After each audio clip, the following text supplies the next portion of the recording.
Riệp xua lục rú cho match mua riêng với chả ngày nay màu và hành con si sạp học bị cảm lan làm bản năng tại nếu như mà ớt đã làm thế đã chiều sạp với người chồng chiều sạch xếp sạch bản tri sạch đầy chân nguyên trả lời nó và hai dòng bị câu bao giờ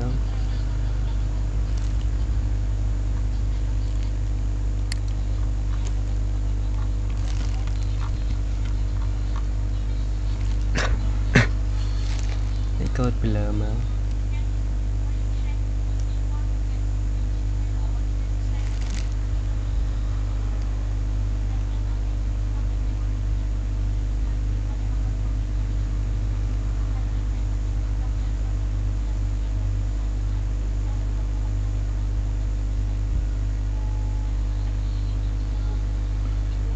cái này đỏ ti cái lại phiên hỏi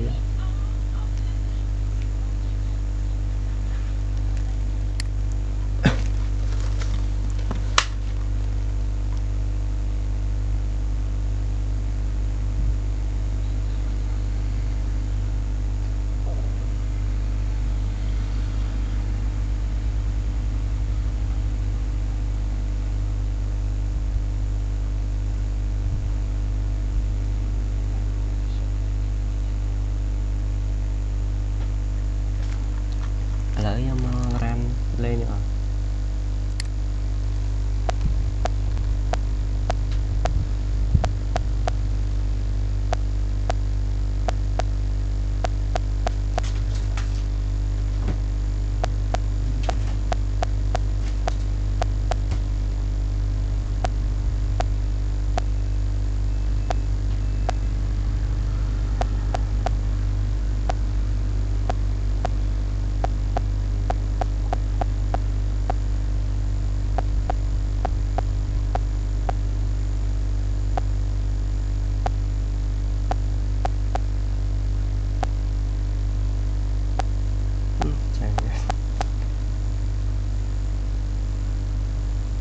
coi bây giờ mới đập anh